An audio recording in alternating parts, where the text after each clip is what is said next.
ജീവിതത്തിൽ നിസ്സാരമായി തള്ളിക്കളയുന്ന പല കാര്യങ്ങളും വളരെയധികം പ്രാധാന്യം അർഹിക്കുന്നതായിരുന്നു എന്ന് നമ്മൾക്ക് പിന്നീട് തോന്നാറുണ്ട്. അതുപോലെ നമ്മുടെ നിത്യജീവിതത്തിൽ പലതരം ആരോഗ്യ ബുദ്ധിമുട്ടുകൾ നമ്മൾക്ക് അനുഭവപ്പെടാറുണ്ട്. എന്നാൽ നമ്മുടെ സാഹചര്യം കൊണ്ടോ മറ്റെന്തെങ്കിലും കാരണങ്ങൾ കൊണ്ടോ നമ്മളത് നിസ്സാരമായി എടുക്കാറാണ് പതിവ്. അങ്ങനെയുള്ള ഒരുപാട് ലക്ഷണങ്ങളിൽ വളരെയധികം പ്രാധാന്യമുള്ളതും എന്നാൽ നമ്മൾ അധികം പ്രാധാന്യം കൊടുക്കാത്തതുമായ ഒരു ശാരീരിക അവസ്ഥയാണ് വിളർച്ച.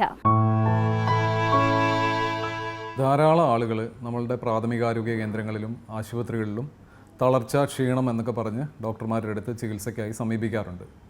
നമ്മളിവരെയൊക്കെ പരിശോധിക്കുമ്പോൾ അതിൽ ഒട്ടുമിക്ക ആളുകളിലും രക്തത്തിൽ ഹീമോഗ്ലോബിൻ്റെ അളവ് വളരെ കുറഞ്ഞതായിട്ട് നമ്മൾ കണ്ടെത്താറുണ്ട്. ശരീരകലകളിലേക്ക് ഓക്സിജൻ എത്തിക്കാൻ ആവശ്യമായ ആരോഗ്യമുള്ള ചുവന്ന രക്താണുക്കളോ ഹീമോഗ്ലോബിനോ ഇല്ലാത്ത അവസ്ഥയാണ് വിളർച്ച എന്നത്. സാധാരണഗതിയിൽ CSR ഫണ്ട് ഉപയോഗിച്ച് മെറ്റീരിയലിസ്റ്റിക് ആയിട്ടുള്ള പ്രോഗ്രാംസാണ് സാധാരണഗതിയിൽ നടത്തി വരാറ്. പക്ഷേ ഇത് എന്തുകൊണ്ടും വളരെ പ്രത്യേകതയുള്ളതാണ്. സ്ത്രീകളിലെ വിളർച്ച ഒരു പ്രധാനപ്പെട്ട കാര്യമാണെന്നും അതിന് മുന്നോട്ട് IOC വന്നു എന്നുള്ളത് എന്തുകൊണ്ടും പ്രശംസ അർഹിക്കുന്നു. തങ്ങളുടെ കാര്യങ്ങൾ മാറ്റിവെച്ച് കുടുംബാംഗങ്ങളുടെയും മക്കളുടെയും ഭർത്താവിൻ്റെയൊക്കെ കാര്യങ്ങളിൽ പ്രാമുഖ്യം കൊടുക്കുകയും അവനവൻ്റെ ആരോഗ്യം മറന്ന് പ്രവർത്തിക്കുകയും ചെയ്യുന്നത് കൊണ്ടാണ് ഇവരിൽ മിക്കവർക്കും ഈ പറയുന്ന അനീമിയ അല്ലെങ്കിൽ വിളർച്ച ഉണ്ടാവുന്നത്.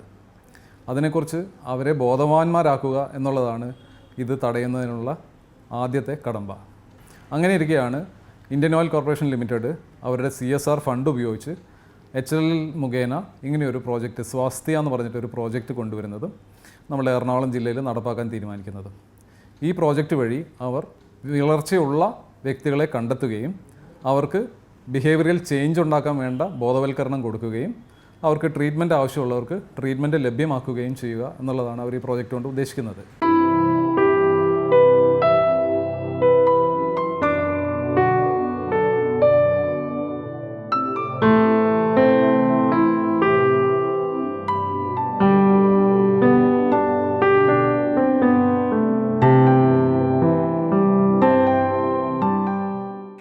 ഇന്ത്യൻ ഓയിൽ കോർപ്പറേഷൻ്റെ CSR ഭാഗമായി HLL അംഗൻവാടിയിലെത്തി അനീമിയ ബോധവൽക്കരണ ക്ലാസ്സും HB ടെസ്റ്റും നടത്തി. അതിൻ്റെ ഭാഗമായിട്ട് അതിൽ ഗർഭിണികൾ, മുലയൂട്ടുന്ന അമ്മമാർ, കൗമാരപ്രായക്കാരായ പെൺകുട്ടികൾ, 49 വയസ്സിനുള്ള സ്ത്രീകളും പങ്കെടുത്തു.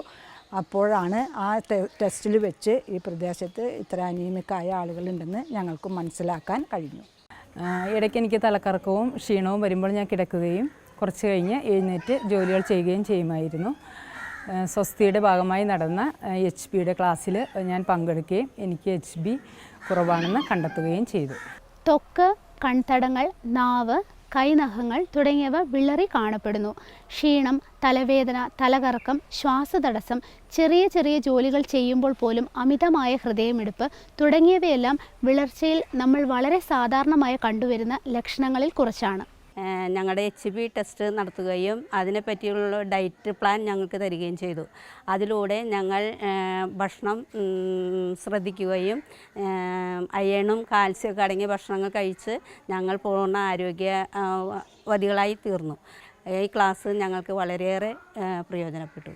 പ്രധാനമായും 3 കാരണങ്ങൾ കൊണ്ടാണ് വിളർച്ച ഉണ്ടാകുന്നത്. രക്തനഷ്ടം മൂലമുണ്ടാകുന്ന വിളർച്ച, ഹീമോഗ്ലോബിൻ്റെ ഉൽപ്പാദനം കുറയുന്നത് മൂലമുണ്ടാകുന്ന വിളർച്ച, ചുവന്ന രക്താണുക്കളുടെ ഉയർന്ന തോതിലുള്ള വിഘടനം മൂലമുണ്ടാകുന്ന വിളർച്ച. അയൺ ഡെഫിഷ്യൻസി മൂലം ഗർഭിണികളിലും ഗർഭസ്ഥ ശിശുക്കളിലും സങ്കീർണമായ ആരോഗ്യ പ്രശ്നങ്ങൾ ഉണ്ടാവാനുള്ള സാധ്യത അധികമാണ്. എറണാകുളം ജില്ലയുടെ പല മേഖലകളിലായിട്ട് അവർ വളരെ ആളുകളിൽ ഈ സർവേ നടത്തുകയും ഈ സ്ക്രീനിങ് നടത്തുകയും വിളർച്ചയുള്ള വ്യക്തികളെ കണ്ടെത്തുകയും അവർക്ക് വേണ്ട ബിഹേവിയറൽ ചേഞ്ചിന് വേണ്ട ബോധവൽക്കരണം നൽകുകയും അതിനുശേഷം അനീമിയ ഒരു ആരോഗ്യ പ്രശ്നമാകും എന്ന് കണ്ടെത്തിയിട്ടുള്ള ആളുകൾക്ക് നമുക്ക് അത് കറക്റ്റ് ചെയ്യാൻ വേണ്ട മരുന്ന് നൽകുകയും ചെയ്യുക ആണ് ഈ പ്രോജക്റ്റ് വഴി ചെയ്തിട്ടുള്ളത്. ഇതിൻ്റെ ബേസിക് ആയിട്ട് നമ്മൾ കണ്ടുവരുന്ന ലക്ഷണങ്ങൾ എന്തൊക്കെയാണ്? നമ്മൾ പറഞ്ഞല്ലോ, അതൊക്കെ അറിയാം. അതെ, ക്ഷീണം ഉണ്ടാവാം അല്ലേ, തലകറക്കം, കിതപ്പ്, അല്ല നടക്കുമ്പോൾ ഒക്കെ ഭയങ്കര നെഞ്ചിടിപ്പ് അല്ലേ, കിതപ്പ്, ഇതൊക്കെയാണ് സാധാരണ കണ്ടുവരുന്ന അനീമിയ അല്ലെ വിളർച്ചയുടെ ലക്ഷണങ്ങൾ.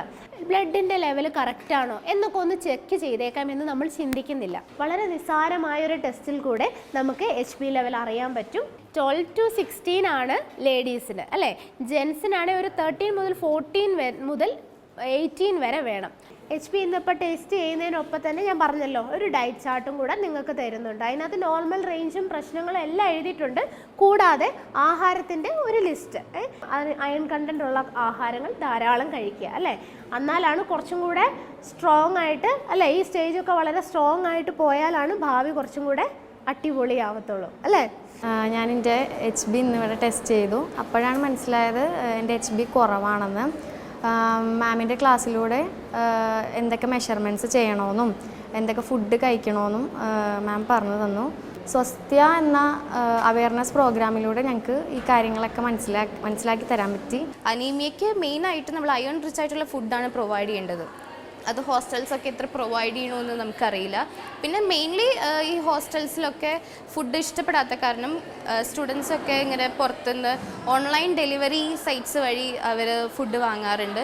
സോ അതത്ര ഹെൽത്തി ആണെന്ന് നമുക്ക് പറയാൻ പറ്റില്ല. സ്റ്റുഡൻസിൻ്റെ കാര്യം മാത്രമല്ല, ഞങ്ങൾ ടീച്ചേഴ്സും അങ്ങനെ തന്നെയാണ്. അതായത് നമ്മുടെ ഇത്രയും ഒരു ബിസി സ്കെഡ്യൂളിൽ നമ്മുടെ ആഹാരക്കാര്യം പോലും മോസ്റ്റ്ലി നമ്മൾ ശ്രദ്ധിക്കാറില്ല. അതുകൊണ്ട് തന്നെ നമ്മുടെ ബോഡിയിലും HB കൗണ്ട് കുറവാണ്. പതിയെ നമ്മൾ അനീമിയയിലേക്ക് ലീഡ് ചെയ്യുന്നുണ്ട്. അതൊക്കെ എന്താണെന്ന് വെച്ചാൽ നമ്മളൊരു കാര്യത്തിന് വേണ്ടി ഹോസ്പിറ്റലിൽ പോകുമ്പോൾ അങ്ങനെ എന്തിലെങ്കിലും ഒരു സർജറിക്കൊക്കെ ആവശ്യത്തിന് പോകുമ്പോഴാണ് നമ്മുടെ ബോഡിയിൽ ഇത്രയും വൈറ്റൽസൊക്കെ കുറവാണെന്ന് നമ്മൾ മനസ്സിലാവുന്നത്. സോ ഇതൊക്കെ ഒന്ന് ഒരു പ്രിവെൻറ്റീവ് മെഷർ എന്നുള്ള രീതിയിൽ ഇന്നത്തെ പ്രോഗ്രാം, അതായത് സ്വാസ്ഥ്യ എന്ന് പറയുന്ന പ്രോഗ്രാം എനിക്ക് ഒന്നും കൂടി അവയർനെസ് തന്നു. ഇടയ്ക്കിടയ്ക്ക് തലകറക്കവും ക്ഷീണമൊക്കെ ഉണ്ടാവാറുണ്ടെങ്കിലും നമ്മളത് വലിയ കെയർ ചെയ്യാറില്ല. അതേപോലെ പീരീഡ്സിൻ്റെ സമയത്തായാലും ഇങ്ങനെ പീരീഡ്സിന് ശേഷമായാലും ഒരുപാട് പ്രശ്നങ്ങൾ ഇങ്ങനെ പറഞ്ഞു കേട്ടിട്ടുണ്ട്. അപ്പോഴും HB നോക്കണം എന്നുള്ളൊരു ഇത് ഞങ്ങൾക്ക് വരാറില്ല. ഈ ICDS വഴി ഇവർ ഒരുപാട് ബോധവൽക്കരണത്തിനുള്ള മെറ്റീരിയൽസ് നമുക്ക് നൽകുന്നുണ്ട് ഈ പ്രോജക്റ്റ് വഴി. അതുകൂടാതെ അനീമിയയെക്കുറിച്ച് ബോധവൽക്കരിക്കാനുള്ള ലീഫ്ലെറ്റ്സ് ഒട്ടധികം ജനങ്ങളിലേക്ക് എത്തിക്കാനും ഈ പ്രോജക്റ്റിൽ ലക്ഷ്യമിട്ടിട്ടുണ്ട്. അതും കൂടാതെ ഇനി നമുക്ക് അയൺ സൂക്രോസ്, അതായത് ഈ ഹീമോഗ്ലോബിൻ കുറവുള്ള വ്യക്തികൾക്ക് നൽകുവാനുള്ള അയൺ സൂക്രോസ് എന്ന മരുന്ന് ഒരു നല്ല അളവ് തന്നെ ഇവർ നമുക്ക് ലഭ്യമാക്കിയിട്ടുണ്ട്. അത് നമ്മൾ ഈ അനീമിയ ഉള്ള വ്യക്തികൾക്ക് നൽകുവാനായി വിവിധ ആശുപത്രികളിലേക്ക് നൽകുന്നതുമായിരിക്കും. പദ്ധതിയുടെ ഭാഗമായി 15,000-ലധികം ഗുണഭോക്താക്കളെ കണ്ടുപിടിക്കുവാനും അവരെ ബോധവൽക്കരിക്കാനും അവരിലെ വിളർച്ച നിർണ്ണയിക്കുവാനും സാധിച്ചു. CSR ഫണ്ട് ഉപയോഗിച്ച് ഒരു ജില്ലയിൽ മാക്സിമം സ്ത്രീകളിൽ ഇത്തരം ഒരു വിളർച്ചയുടെ തോത് അറിയുന്നതിന് വേണ്ടി മുന്നോട്ട് വന്ന ഈ പദ്ധതിയുമായി സഹകരിക്കുന്നതിന് ഞങ്ങൾക്ക് എപ്പോഴും സന്തോഷമായിരുന്നു.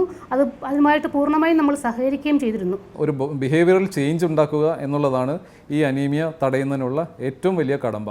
ആ ബിഹേവിയറൽ ചേഞ്ച് കൊണ്ടുവരിക എന്നുള്ള ലക്ഷ്യത്തിൽ ഈ പ്രോജക്റ്റ്, സ്വാസ്ഥ്യ എന്ന് പറയുന്ന പ്രോജക്റ്റ് നല്ല രീതിയിൽ നടത്തിക്കൊണ്ടുപോയി ഒരു വിജയത്തിലേക്ക് എത്തിക്കുവാൻ HLLന് സാധിച്ചിട്ടുണ്ട്. അതിന് CSR ഫണ്ട് മുഖേന സഹായിച്ചിട്ടുള്ള IOCLനെ എത്ര അഭിനന്ദിച്ചാലും മതിയാവുകയില്ല.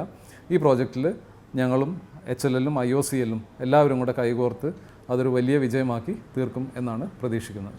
Project Swasthya, an innovative behavior change for anemia in women of reproductive age in Ernakulam district. ആരോഗ്യമുള്ള സമൂഹത്തിന് ആരോഗ്യമുള്ള സ്ത്രീകൾ.